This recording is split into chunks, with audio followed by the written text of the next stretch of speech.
Aleluia.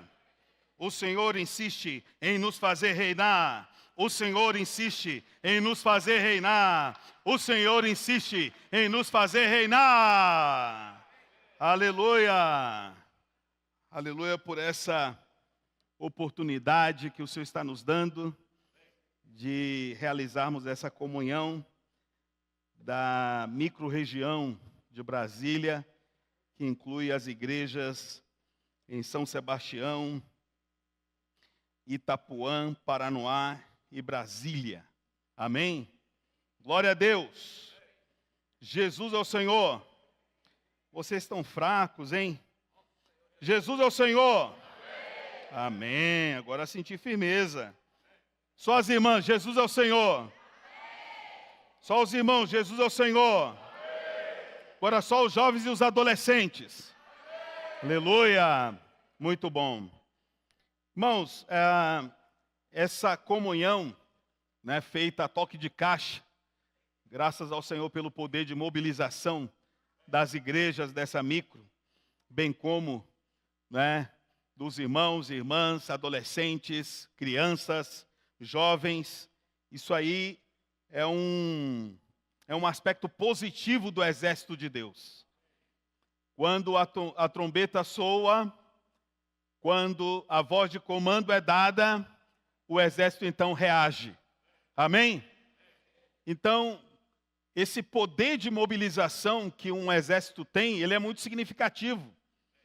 Porque isso indica que quando há necessidade da presença dos guerreiros, dos soldados, guerreiras e soldadas, a gente entende que quando você reage a esse comando é porque você está engajado na causa ou nas causas que esse exército está envolvido. Amém? Então, sejam muito bem-vindos para essa comunhão. E o tema da nossa comunhão hoje é sobre os investidores do reino. Amém? Fala para o irmão do teu lado. Nós estamos aqui para sermos investidores do reino.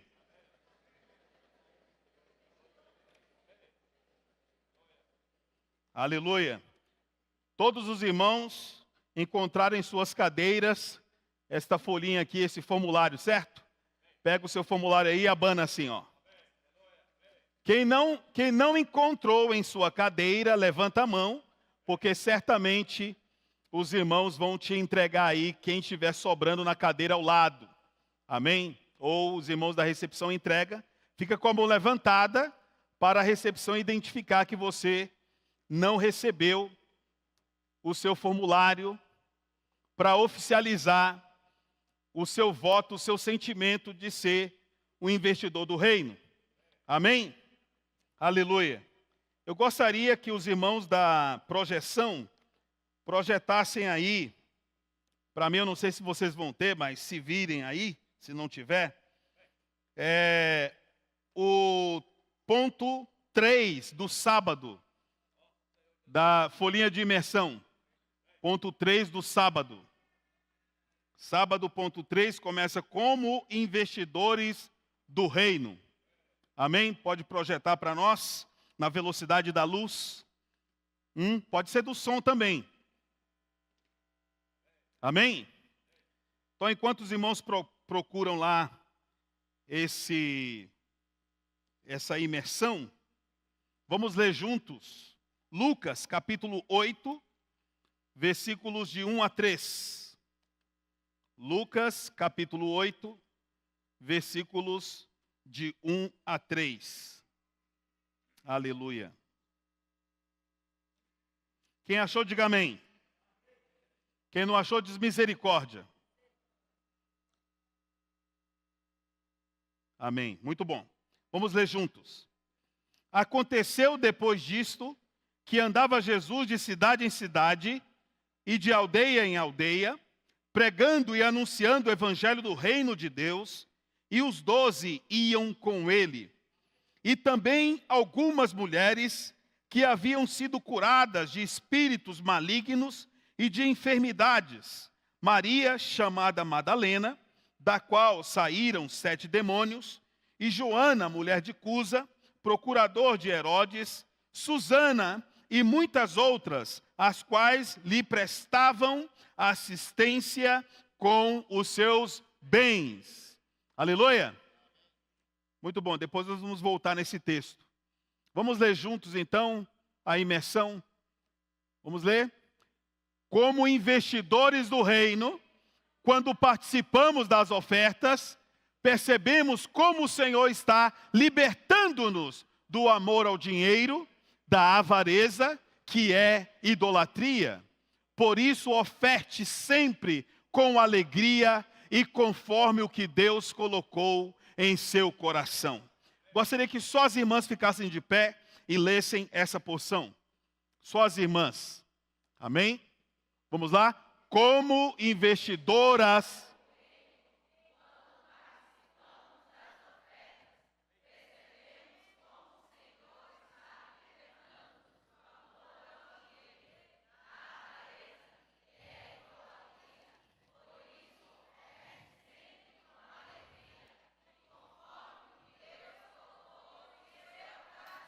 Amém. Agora só os varões, fiquem de pé. Vamos lá? Como investidores.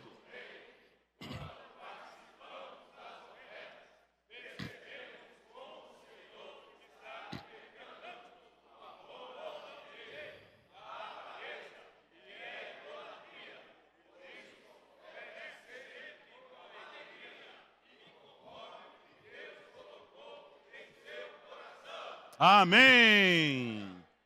Oferte conforme o Senhor colocou em seu coração. Oferte conforme o Senhor colocou em seu coração. Oferte conforme o Senhor colocou em seu coração. Aleluia. Irmãos, que alegria inefável. Graças ao Senhor, o Senhor está levando nossa vida da igreja para um próximo nível. Amém? E realmente, à medida que a gente cantava os hinos que foram desfrutados nesta manhã, a gente sem dúvida é constrangido, é compelido, é motivado a nos consagrar ao Senhor. Todos os hinos que passaram por nós aqui nesta manhã davam-nos esse teor, essa sensação de consagrar mais uma vez nossa vida ao Senhor. De entregar tudo que somos e tudo que temos aos pés do Senhor. E uma das mulheres que mais marcaram o Evangelho nesse sentido foi Maria Madalena. Ou, quem sabe, as incógnitas Marias, que são mencionadas nos evangelhos, e que também trilharam esse caminho de se consagrar ao Senhor, de se derramar aos pés do Senhor, de pegar aquilo que é de maior preciosidade na sua vida e derramar, de um lado, sobre a cabeça do Senhor e de outro lado, sobre os pés do Senhor. E essa mulher não só satisfeita em ter quebrado o seu vaso de alabastro, né, de um unguento puro, de valor inestimável, ela também enxugou os pés do Senhor com seus cabelos. Puxa, irmãos, cabelo para uma mulher é glória, né? É presença, não é? Tem expressão. Mas aquela mulher pegou todas essas características dos seus cabelos e usou como uma toalha para enxugar os pés do Senhor. Isso realmente nos leva para os céus. Que amor é esse, tamanho, que existiu no coração daquela mulher, que levou-a a ter uma atitude foríssima da caixa. Totalmente fora da caixa. Quem imaginou que publicamente alguém tivesse tal ousadia de fazer isso? Mas aquela mulher, motivada pelo amor, constrangida pela doação do Senhor à humanidade, porque amor é doação, e o primeiro doador é Deus, nos inspira também a fazer o mesmo. Essas mulheres faziam isso, de um lado motivadas pelo amor que o Senhor lhes deu, mas por outro lado também, elas queriam fazer parte da história da propagação do Evangelho do Reino nessa terra.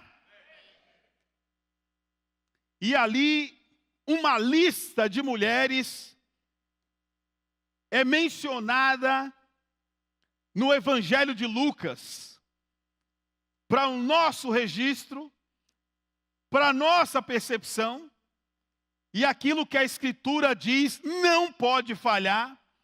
Certamente Deus, que inspirou Lucas a escrever seu Evangelho, tinha motivos muito claros para registrar o nome de cada uma delas e o que elas realizaram enquanto o Senhor pregava o Evangelho. Eu vou ler de novo o capítulo 8, versículos de 1 a 3. Aconteceu depois disto, que andava Jesus de cidade em cidade, e de aldeia em aldeia, pregando e anunciando, pregando e anunciando, pregando e anunciando o Evangelho do Reino de Deus. E os 12 iam com ele. E os 12 iam com ele. E os varões iam com ele. Senhor Jesus, o Senhor não perdia tempo. Ele não só andava de cidade em cidade, mas de aldeia em aldeia. Sabe qual é a diferença de importância entre uma cidade e uma aldeia? É tremendo. Talvez nós não tenhamos essa noção aqui, na nossa região do Distrito Federal. Mas se você for ao Nordeste, você vai conseguir distinguir claramente o que é uma cidade do que é uma aldeia. E se você for à África, mais acentuadamente, você vai perceber a grande diferença entre uma cidade e uma aldeia. Uma cidade tem infraestrutura. Uma cidade, não vou dizer nos padrões de hoje, mas cidade tem rede de esgoto. Cidade tem água tratada. Cidade tem recursos de saúde à disposição da população. Mas a aldeia, você pode tirar tudo que eu falei agora. Um número pequeno de pessoas, infraestrutura incipiente. Se alguma infraestrutura existir, ela ainda é incapaz de atender a demanda de toda a aldeia. Mas o Senhor não discriminou as aldeias. O Senhor foi tanto na cidade como na aldeia. Eu fui alcançado pelo Senhor numa aldeia. Talvez alguns aqui foram alcançados na aldeia. Outros foram alcançados na cidade. Não importa onde você estava. O Senhor estava andando. De cidade em cidade. De aldeia em aldeia. E os 12 iam com ele. Senhor Jesus. Isso não é maravilhoso? Achou-me onde eu estava. Como é que é? Nenhuma exigência me fez. Eu queria só dar ênfase para esse ponto. Buscou-me onde eu estava. Fala para o irmão do teu lado. O Senhor Jesus te buscou onde você estava.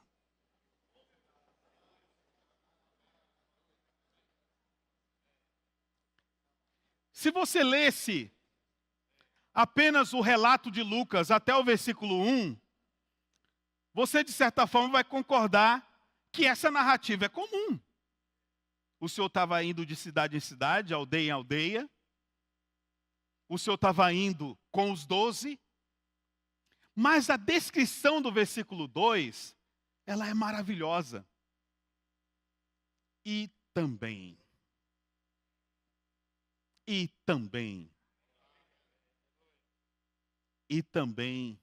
Valquíria, e também Sandra, e também Edna, e também a Tite de São Paulo, né? Agora Sumaré, né? A Lu também estava lá? A Lu também.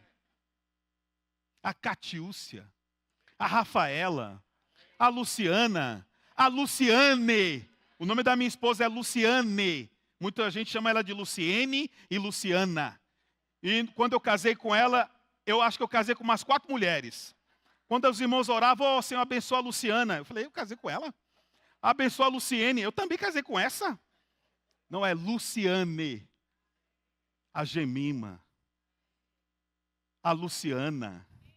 A Luciene. E tantas mulheres acompanhavam o Senhor, porque haviam sido curadas de espíritos malignos e de enfermidades. Isso é um sinal de gratidão. Eu sigo o Senhor porque Ele me amou primeiro. Eu sigo o Senhor porque Ele, a sua voz é distinta. É distinta entre mais de 10 mil. Segura Lucas 8 e vamos para João 10. Vamos fazer uma visita na mensagem de ontem. Amém? Capítulo 10, versículo 27. Por que aquelas mulheres seguiam o Senhor, além de terem sido curadas das enfermidades, demônios e espíritos malignos? Versículo 27, vamos ler juntos? As minhas ovelhas ouvem a minha voz, eu as conheço e elas me seguem. E elas me seguem. Sabe por que aquelas mulheres seguiam o Senhor? Porque além de terem sido beneficiadas com o poder curador do Senhor, elas também ouviram a voz do Senhor. O Senhor as reconheceu e também elas seguiram o Senhor. Só quem ouve e distingue a voz do pastor, segue o pastor. E sabe por que os irmãos atenderam a esse chamado a toque de caixa? Porque ouviram a voz do pastor. Para estas, ele abre a porta. Ele abre a porta do aprisco para que elas passem e encontrem pastagem. E essa pastagem é fresca, é desfrutável. É a palavra profética que está nos dando direção. Está nos orientando para onde ir, o que fazer, que decisão tomar para que a vontade de Deus seja atendida. Senhor Jesus, voltando para Lucas 8. Então, elas aqui seguiam o Senhor, porque foram, de um lado, beneficiadas pelo amor expresso por Ele, curando-as, mas também porque queriam assistir o Senhor em suas necessidades. Viajar com o Senhor, naquela época, não era nada confortável. E toda vez que você vai ao campo e leva uma irmã, o tratamento é completamente diferente. O homem, ele pode dormir em qualquer lugar. A mulher também pode dormir, mas você não quer que isso ocorra com as nossas irmãs.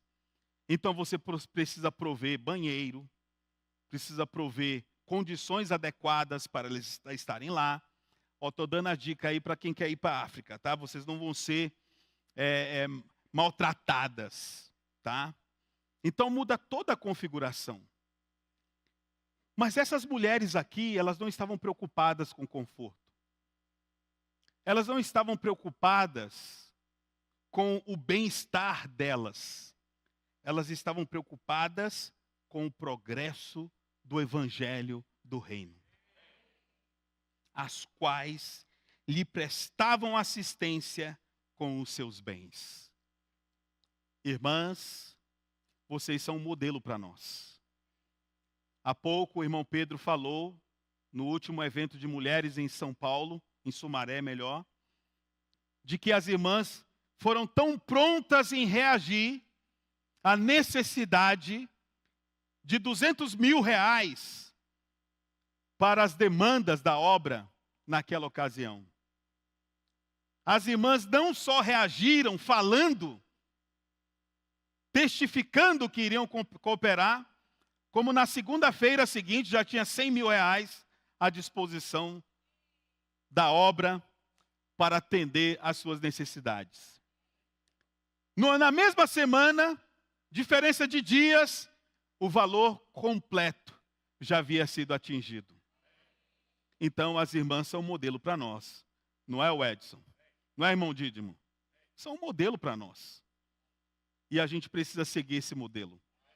É ou não é, Ismael? É isso aí. Sim e amém. Não é, Araújo? É isso aí, irmãos. Não é, José? Aleluia! Todos nós precisamos reagir da mesma forma. Motivados por uma coisa só. Esse verbo anunciar, esse verbo pregar, precisa hoje, até hoje está no gerúndio. E o senhor ia de cidade, o senhor não ia de cidade em cidade, não pregava, não anunciava, porque lhe faltava recursos financeiros. Essa é a nossa história que a gente quer registrar? Não. O evangelho não pode parar. O anunciar o evangelho não pode parar. O pregar o evangelho não pode parar. O Senhor não pode parar. Os 12 não podem parar. Agora, o que vai garantir que isso não vai acontecer? Se tiver pessoas consagradas para fomentar esse anunciar e esse pregar. Amém? Então nós precisamos, irmãos, reagir positivamente. Nessa mesma porção que a gente leu aqui da folha de imersão, vamos ler 2 Coríntios capítulo 8. E vamos ser mais inspirados ainda com essas palavras do apóstolo Paulo. O apóstolo Paulo está narrando um episódio que ocorreu, está narrando para os irmãos de Corinto acerca do que a Macedônia fez. Amém? Então, no capítulo 8, ele reserva essa porção da carta dele, da sua epístola, para falar sobre isso. No negrito aí, talvez aqueles que tenham a RA, está escrito assim: a oferta das igrejas da Macedônia para os pobres da Judéia. Bem antagônico isso, né? A oferta das igrejas da Macedônia para os pobres da Judéia. Irmãos, quem era a Macedônia? Eles eram o quê? Eles eram só pobres. O que a Bíblia, nesse capítulo, diz, caracteriza os da Macedônia? Qual era a característica deles? Eles eram só pobres? Bora, isso é matéria dada. Os jurássicos aqui sabem de cor. Eles eram só pobres? Eles eram o quê? Profundamente pobres. Onde que está esse versículo? 8:2. Vamos ler juntos? Vamos ler o 1 e o 2. Também, irmãos, vos fazemos conhecer a graça de Deus concedida às igrejas da Macedônia. porque no meio de muita prova de tribulação, manifestaram abundância de alegria, e a profunda pobreza deles superabundou em grande riqueza da sua generosidade. Os profundamente pobres manifestaram grande riqueza da sua generosidade. Talvez você, como eu, se sinta bem pobre, mas os bem pobres também podem ofertar. Fala para o irmão do teu lado, os bem pobres podem ofertar.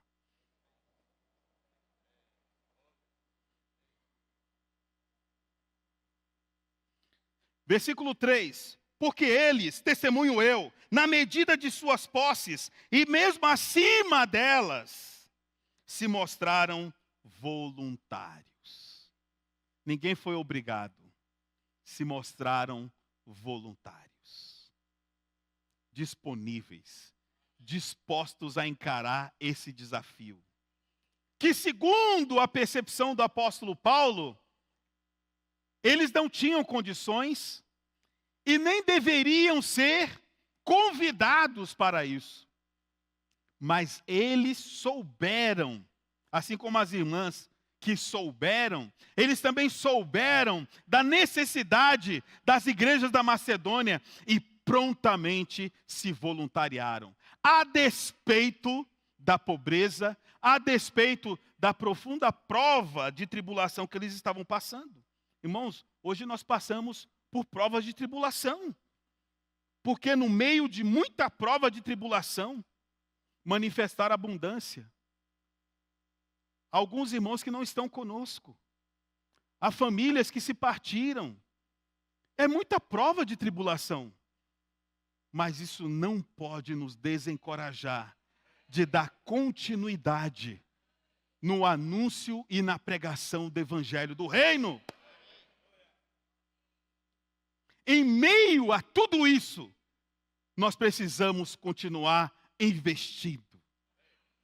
Por isso que nós somos investidores do reino. O que nós somos? Do reino. Você sabia que as suas ofertas, que você tem direcionado, tanto para as necessidades da igreja, da sua localidade, uma parte é destinada para suprir os missionários espalhados nessa terra, tanto na Europa, como também na África. Eu queria que os irmãos da mídia projetassem para nós 2 vídeos que representam bem isso. Primeiro vídeo dos irmãos que estão... Amém. Foi a velocidade do som dessa vez. Né? O som veio, a imagem não. A luz não veio. Mas vamos lá. Esses daí são os jovens que estão no Quênia, África. Aleluia! Investidores do reino da região 1. Meu nome é Nívia, sirvo em Cuiabá, Mato Grosso. Meu nome é Jaqueline e eu sirvo no CEAP Brasília. Amém. Meu nome é Davi, eu sirvo em Brasília. Amém. Irmãos, hoje nós estamos aqui em Nairobi, no Quênia, Amém. para encorajar todos os irmãos da região 1 a entrar nesse novo encargo da palavra profética. Os investidores do reino. Amém. Irmãos, vamos semear para que possamos produzir mais. Amém. Pensando sempre na obra em geral. E o Senhor vai abençoar a nossa Amém. região. Amém. Amém. Precisamos ser fiéis ao suspiro do nosso Senhor. Amém. Porque tudo que temos é dele. Amém. E a nossa herança é ele. Amém. Vamos seguir o exemplo das mulheres em Lucas 8, nos libertando de toda a avareza. Amém. A avareza é a doença dela, vamos nos livrar, ofertando sem detenção para a obra avançar. Aleluia! Agora vamos para a Europa. Amados irmãos, meu nome é Tarek Aline. e essa é a nossa filha Hannah. Nós éramos de Cuiabá, Mato Grosso, da região 1, e hoje nós estamos servindo ao Senhor aqui na Europa. Moramos na Espanha, em Madrid. E graças a Deus o avanço do Evangelho do Reino tem sido intensificado. E nesse sentido nós queremos encorajar você a fazer parte dessa obra grandiosa de trazer o Senhor de volta, pregando o Evangelho do Reino por toda a terra habitada. E a maneira de você ser participante deste mover de pregação do Evangelho é por meio dos investidores do reino. Amém. Se nós fizermos a nossa parte com o coração aberto de ofertar e entrarmos realmente com tudo nessa obra, potencializando a pregação do Evangelho do reino, o Senhor voltará muito pronto. Amém. Agradecemos pelo seu apoio, pela sua oração e vamos juntos nessa obra. Jesus é o Senhor. Amém. Quando servimos e ofertamos, agradamos ao Senhor. Amém. Quando servimos e ofertamos, agradamos ao Senhor. Irmãos, isso é muito importante. Esses irmãos são sementes dessa região, né? Que foram enviados por cada um de nós. E anunciar e pregar o Evangelho onde eles estão, não pode parar. Quem quer que isso continue, diga amém. Então nós precisamos ser esses investidores do reino. A exemplo dessas mulheres, a exemplo da Macedônia, que teoricamente, geograficamente, não tinha nada a ver com a Acaia, né? Que não tinha nada a ver com a Judéia. Mas Paulo usou o exemplo deles para encorajar os irmãos de Corinto. E agora nós estamos usando esses exemplos e estes exemplos para encorajar-nos mutuamente. Amém? E que é o investidor do reino? Investidor do reino nada mais é do que um fundo regional, né? Um fundo regional destinado a captar recursos financeiros para que a obra não tenha qualquer falta. Para que a obra regional e a obra extra-regional não sofra qualquer prejuízo. E esse contexto de investidor do reino traz consigo o conceito de proatividade. Qual a diferença em reatividade e proatividade? Reatividade é você espera acontecer, espera a demanda acontecer, para você então reagir, para tentar suprir aquela falta, aquela demanda.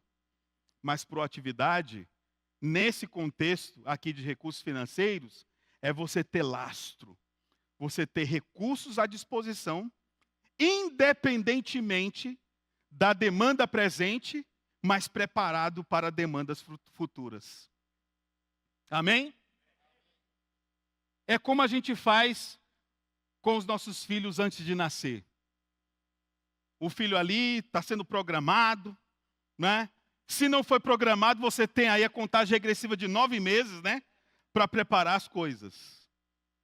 Preparar o quarto, preparar o berço, preparar as condições, né? Físicas, psicológicas, né? Espirituais, para aquele bebê ser acolhido da melhor maneira. Não é? Então essa preparação, essa contingência tem essa finalidade. A necessidade premente ainda não existe. Ela está se desenvolvendo, mas você já está preparado. E é isso que o apóstolo Paulo recomenda aos irmãos de Corinto, em 1 Coríntios 16. Abra a sua Bíblia aí em 1 Coríntios 16.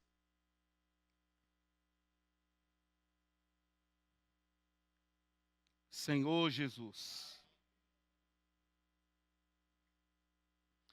Versículos 1 e 2. Quanto à coleta para os santos, fazei vós também como ordenei às igrejas da Galácia. No primeiro dia da semana, domingo, cada um de vós ponha de parte em casa, conforme a sua prosperidade, e vá juntando, para que se não façam coletas quando eu for. E quando tiver chegado, enviarei com cartas, para levarem as vossas dádivas a Jerusalém, àqueles que aprovardes. Se convier que eu também vá, eles irão comigo. O apóstolo Paulo está preparando a Acaia para a demanda que existia entre os irmãos da Judéia. Então, ponha de parte, no primeiro dia da semana, conforme a sua prosperidade, são comandos proativos. Olha, não façam isso quando eu chegar, Porque quando eu chegar, eu já tenho que sair. Então, façam isso antecipadamente. Para que essa necessidade seja assistida a contento, em tempo. Amém? Então, amados e amadas, o Senhor já nos deu todas as condições para sermos proativos. Mais proativos do que reativos. Talvez alguns, mais mentais como eu, podem pensar, não, mas fiz ali os cálculos, acho que a necessidade é tanto, então vou ofertar proporcionalmente até esse porção. Não pense assim. Não pense assim. Se pensar assim, o Senhor não vai chegar nem na primeira aldeia. O Senhor vai até alcançar talvez uma cidade, mas as aldeias podem ser desassistidas. Por isso, ser investidor do reino é preparar as condições para que a obra avance cada vez mais. Quais são os benefícios de cooperar com os investidores do reino? Como investidor do reino? Mateus 24:14. Primeiro benefício. 24:14. Aleluia. E será pregado este evangelho do reino por todo o mundo, para testemunho a todas as nações. Então virá o fim. Irmãos, por mais que essa vida humana possa nos oferecer qualquer tipo e nível de conforto, ainda é desconfortável viver aqui. Por isso que a gente precisa acelerar a vinda do Senhor.